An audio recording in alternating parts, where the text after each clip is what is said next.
Assalamualaikum warahmatullahi wabarakatuh. Perkenalkan, nama saya Saidah Nur Zikri dengan NIM 22042159. Baiklah, di sini saya akan membuat tugas video 2, yaitu mengenai budaya dominan dan subbudaya. Budaya dominan. Budaya organisasi dominan identik dengan budaya organisasi kuat atau unggul. Budaya dominan atau dominan kultur menunjukkan adanya kesamaan persepsi untuk melaksanakan suatu kegiatan dalam suatu organisasi. Dengan demikian, heterogenitas dari berbagai aspek dalam suatu organisasi seperti perbedaan suku, tingkat pendidikan, status sosial, dan agama mempunyai persepsi yang sama. Budaya dominan adalah sekumpulan nilai yang digunakan secara bersama oleh semua anggota organisasi. Dikatakan budaya dominan apabila seluruh anggota organisasi melaksanakan dan menjunjung tinggi nilai-nilai yang sudah ditetapkan organisasi. Selanjutnya yaitu subbudaya. Subbudaya biasanya terjadi pada perusahaan-perusahaan besar yang terdiri dari banyak bidang. Setiap bidang mempunyai budaya yang berbeda antara satu dengan bidang lainnya. Perbedaan budaya tersebut dapat diakibatkan dari perbedaan kegiatan, geografis, konsumen, dan lingkungannya. Setiap bidang dalam suatu organisasi mempunyai tujuan yang berbeda, sehingga setiap bidang tersebut mempunyai strategi yang berbeda pula. Bidang pemasaran mempunyai kegiatan dan tujuan yang berbeda dengan bidang produksi, keuangan, dan sumber daya manusia, sehingga mempunyai budaya yang berbeda-beda pula.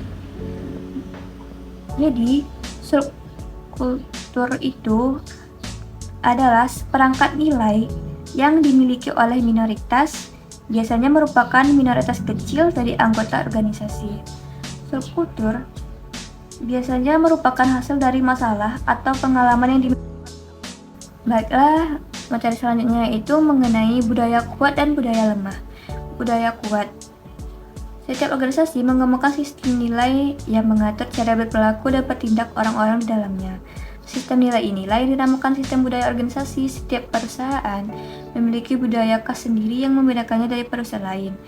Kuat atau lemahnya budaya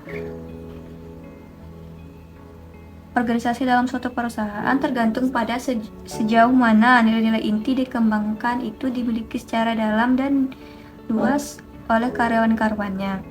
Semakin banyak karyawan menerima nilai-nilai inti organisasi dan semakin besar komitmen mereka terhadap nilai tersebut, berarti semakin kuat budayanya.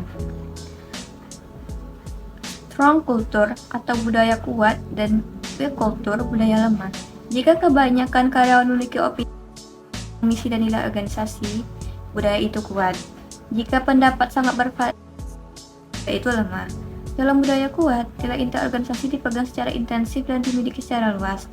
Semakin banyak anggota menerima nilai inti dan semakin besar komitmen mereka, semakin kuat budayanya.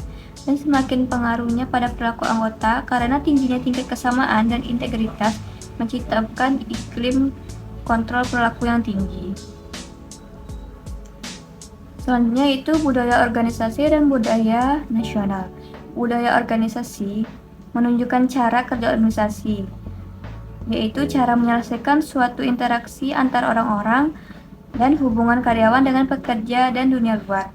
Budaya organisasi adalah sebuah fenomena yang diukur dengan melihat praktik-praktik dalam organisasi dan bagaimana praktik tersebut berbeda dari organisasi lain.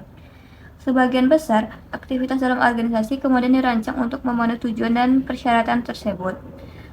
Selanjutnya itu budaya organisasi. Budaya nasional. Budaya nasional merujuk pada sekelompok orang yang dibesarkan di suatu negara tertentu.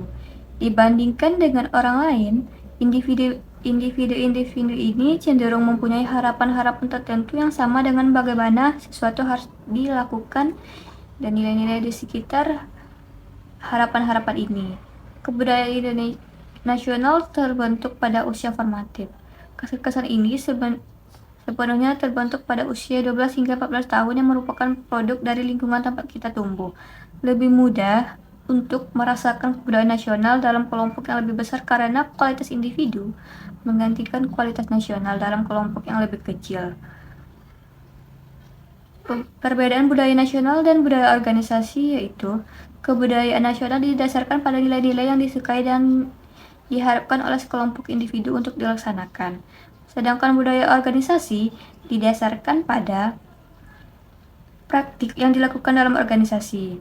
Perbedaan akar budaya nasional dan budaya organisasi juga berdampak pada seberapa cepat keduanya dapat berubah. Kebudayaan nasional berubah sangat lambat karena nilai-nilai sekelompok orang seringkali didasarkan pada pengalaman masa lalu mereka, serta pengalaman keluarga dan sejarah. Perubahan kebudayaan nasional relatif tidak berdampak seiring berjalannya waktu. Baiklah, sekian penjelasan dari saya. Apabila ada kesalahan mohon dimaafkan. Wabillahi taufiq wal hidayah. Wassalamualaikum warahmatullahi wabarakatuh.